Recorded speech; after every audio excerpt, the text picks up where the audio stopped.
Hello guys, I am Ricky and you're most welcome to our YouTube channel Nirmala निर्वाण classes. Physics चल रहा है और जो टॉपिक आज देखेंगे हम लोग वो है धन किरणें या कैनाल किरणों के गुण। जो धन किरणें हैं इसी का एक दूसरा नाम होता है कैनाल किरणें और इसके क्या क्या गुण हैं आज हम लोग देखेंगे। जिस तरह की हमने कैथोड किरणों को देखा और कैथोड किरणों के गुण को भी देखा, तो फिर हम लोगों ने धन किरणों को देखा या कैनाल किरणों को देखा। अब हम कैनाल किरण या धन किरण के गुण को पढ़ने वाले हैं कि इसका गुण क्या क्या होता है धन किरणों का या कैनाल किरणों का। तो ऑब्जेक्टिव में इससे संबंधित प्रश्न रहता है मित्र, इसलिए थोड़ा गौर से देखिएगा और अंत तक बने रहिएगा, बहुत बेहतर नॉलेज मिलेगा इसमें। तो क्या है, एनोड से उत्पन्न होने वाली, हम धन किरणों को डिफाइन कर रहे हैं, ठीक है ना। एनोड से उत्पन्न होने वाली धन आवेशित किरणें कैनाल किरणें कहलाती है। एनोड से उत्पन्न होने वाली धन आवेशित किरणें, आप जानते हैं उसी धन आवेश के कारण इसका नाम क्या रखा है, धन किरणें रखा है। तो एनोड से उत्पन्न होने वाली धन आवेशित किरणों को क्या बोलते हैं, कैनाल किरण बोलते हैं, या फिर उसी को हम क्या बोलते हैं, धन किरण बोलते हैं ना, पॉजिटिव रेज या कैनाल रेज। तो देखिए धन किरण का गुण जो होता है, देखिए रेज कोई भी हो, चाहे कैथोड की बात हो या कैनाल की बात हो, दोनों में क्या होता है, चलती तो वो सीधी रेखा में है। तो सबसे पहला जो आपका गुण होगा वह क्या होगा कि धन किरण या कैनाल किरण, हम इसको एक नंबर में लिखते हैं, है ना। धन किरणें या कैनाल किरणें क्या होती है, ये सीधी रेखा में संचरित होती है ना। सीधी रेखा वो आप समझ लीजिएगा, हम आगे लिखे नहीं धन किरणें, तो अब समझ में आ रहा है। सीधी रेखा में संचरित होती है या सीधी रेखा में गमन करती है, जो आप लिख सकते हैं, है ना। सीधी रेखा में संचरित होती है या सीधी रेखा में गमन करती है, एक हो गया। दूसरा है कि ये किरणें कांच पर क्या करती है, प्रतिदीप्ति उत्पन्न करती है। किस पर, कांच पर। तो लिख दीजिए ये किरणें अर्थात ये धन किरणें कांच पर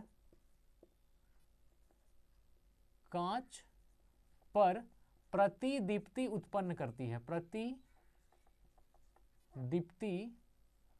उत्पन्न करती है ना, उत्पन्न करती है। तो अगर आपसे प्रश्न पूछा जाए क्या धन किरणें कांच पर प्रतिदीप्ति उत्पन्न करती है, तो हाँ, धन किरणें क्या करती है, कांच पर प्रतिदीप्ति उत्पन्न करती है। तीसरा है ये क्या करती है, फोटोग्राफिक प्लेट को प्रभावित करती है। तो यह भी लिख दीजिए, ये किरणें या धन किरणें फोटोग्राफिक प्लेट को, है ना,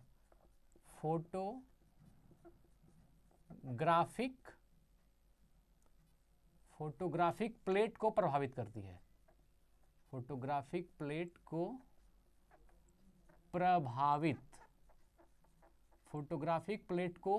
प्रभावित करती है। तो देखिए 3 हो गया, फोटोग्राफिक प्लेट को प्रभावित करती है। फोटोग्राफिक प्लेट को प्रभावित करने का मतलब क्या होता है, जो फोटोग्राफिक प्लेट है उस पर जब ये किरणें पड़ेगी तो ये क्या करेगी, उस पर कुछ इफेक्ट करेगी, उस पर कुछ प्रभाव डालेगी। ये फोटोग्राफिक प्लेट पर पड़ने के बाद कुछ उसमें हलचल आएगी, कुछ उसमें प्रभाव डालेगी, इसलिए क्या लिखा, फोटोग्राफिक प्लेट को धन किरणें प्रभावित करती है। अगला है ये जो एल्यूमिनियम की बारीक प्लेट होती है उसको भी पार कर जाती है। तो यहां लिख दीजिए एल्यूमिनियम की बारीक प्लेट को पार कर जाती है। एल्यूमिनियम, है ना, धन किरणें एल्यूमिनियम की बारीक प्लेट को, है ना, एल्यूमिनियम की बारीक प्लेट को पार कर जाती है। पार कर जाती है का मतलब क्या हुआ, आर पार कर देती है, मतलब इस तरफ डालिएगा तो उस तरफ से निकल जाएगा। एल्यूमिनियम की बारीक प्लेट को पार कर जाती है। तो यह भी एक खासियत है किसका, धन किरण का, ये एल्यूमिनियम की बारीक प्लेट को भी पार कर जाती है। और जो 5वां गुण है, यह क्या करती है, गैसों का आयनीकरण कर देती है ना। जो धन किरणें होती है ये गैसों का आयनीकरण कर देती है। तो यहां लिख दीजिए ये किरणें अर्थात ये धन किरणें या कैनाल किरणें ये क्या करती है, गैसों का, है ना, गैसों का आयनीकरण कर देती है। आयनीकरण, गैसों का आयनीकरण कर देती है। तो यह भी एक खासियत है कि ये गैस का आयनीकरण कर देती है। कौन, जितने भी धन किरणें हैं या कैनाल किरणें हैं, ये किरणें गैसों का आयनीकरण कर देती है। और छठा है धन किरण की संचरण गति जो होती है ना, जो धन किरण है या कैनाल किरण है, इसकी संचरण गति जो होती है कैथोड किरण की संचरण गति से बहुत कम होती है। तो यह भी बहुत अच्छा गुण है। क्या? धन किरण के संचरण की गति, धन किरण की या धन किरण के संचरण की गति के संचरण, धन किरण के संचरण की गति कोमा किससे? कैथोड किरण के संचरण की गति से, कैथोड किरण के संचरण की गति से, कैथोड किरण के संचरण की गति से कम होती है। क्या होती है? कम होती है, मतलब इससे कम होता है कि गति से कम होती है ना। धन किरण के संचरण की गति कैथोड किरण के संचरण की गति से कम होती है, या यहां लिखिए कम नहीं, सिर्फ कम नहीं, बहुत कम होती है, से बहुत कम होती है। मतलब कि जो कैथोड किरण है इसकी जो संचरण गति है वह उससे जो है धन किरण के संचरण की गति कैथोड किरण के संचरण की गति से बहुत कम होती है। मतलब इसमें कहने का मतलब है कि ये जो कैथोड किरण है ना, इसकी संचरण की गति तेज है, और जो धन किरण है इसकी संचरण की गति क्या है? कैथोड किरण की अवस्था में बहुत कम है, बहुत कम संचरण गति है। मतलब कि संचरित होने की गति जो है धन किरण की कम है और कैथोड किरण की ज्यादा है ना।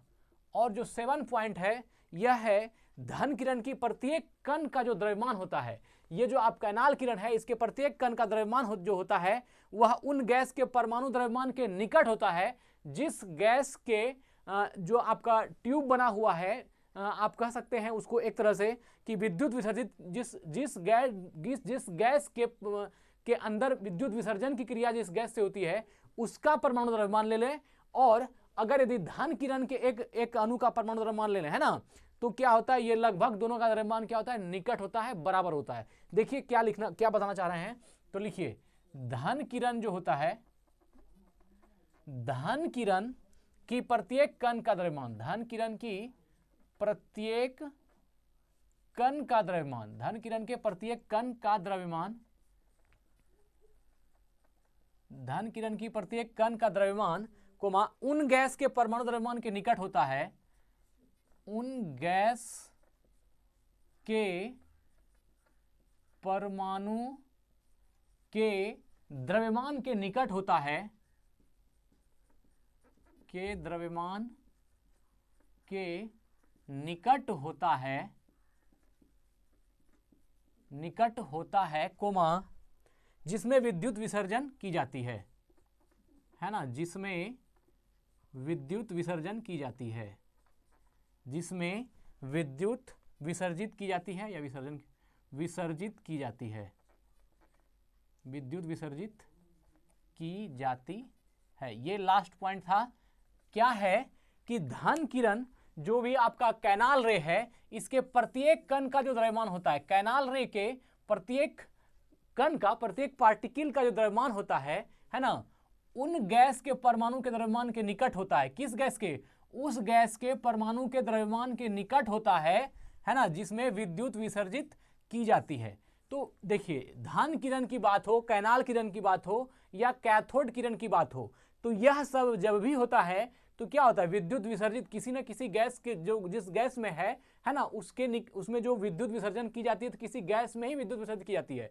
तो जिस गैस में विद्युत विसर्जित की जाएगी उस गैस का जो परमाणु द्रव्यमान होगा और जो धन किरण निकलेगा उसके जो एक परमाणु का द्रव्यमान होगा वह दोनों क्या होता है? बराबर होता है, लगभग निकट होता है। तो यही बात कहा कि धन किरण की प्रत्येक कण का द्रव्यमान, अर्थात धन किरण या कैनाल किरण की प्रत्येक कण का द्रव्यमान उन गैस के परमाणु के द्रव्यमान के निकट होता है जिसमें विद्युत विसर्जित की जाती है। जिससे देखिए आप जानते हैं कि एक ट्यूब बना होता है ना, यह जो इस तरह की ट्यूब होती है ना, इस ट्यूब के अंदर एक तरफ आपका कैथोड होता है और एक तरफ एनोड होता है। तो इसके यह जो है इसमें गैस भरी हुई होती है, ठीक है ना, इसके अंदर क्या होती है? गैस भरी होती है और इसी में ना आपका किरण जो है वो दिखता है। तो इसके अंदर जो गैस भरा हुआ है, इसमें जो गैस भरा हुआ है, इस गैस के एक परमाणु का जो द्रव्यमान होगा उतना ही द्रव्यमान होता है इसमें जो धन किरण है या जो इसके अंदर में कैनाल किरण है उसके एक परमाणु के द्रव्यमान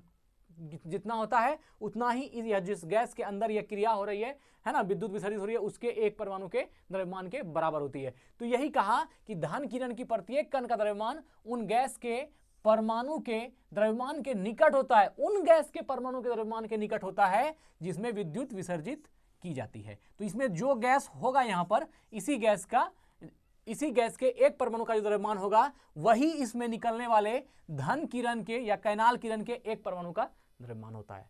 ठीक है, अब इसको एक बार पुनः देख लेते हैं। धन किरण या कैनाल किरण के गुण क्या है? ये सीधी रेखा में है ना, धन किरण हो, कैनाल किरण हो या फिर कैथोड किरण हो, है ना, ये सभी क्या होती है? एक सीधी रेखा में संचरित होती है या सीधी रेखा में गमन करती है। ठीक है, दूसरा पॉइंट है कांच पर प्रतिदीप्ति उत्पन्न करती है। ये क्या करती है?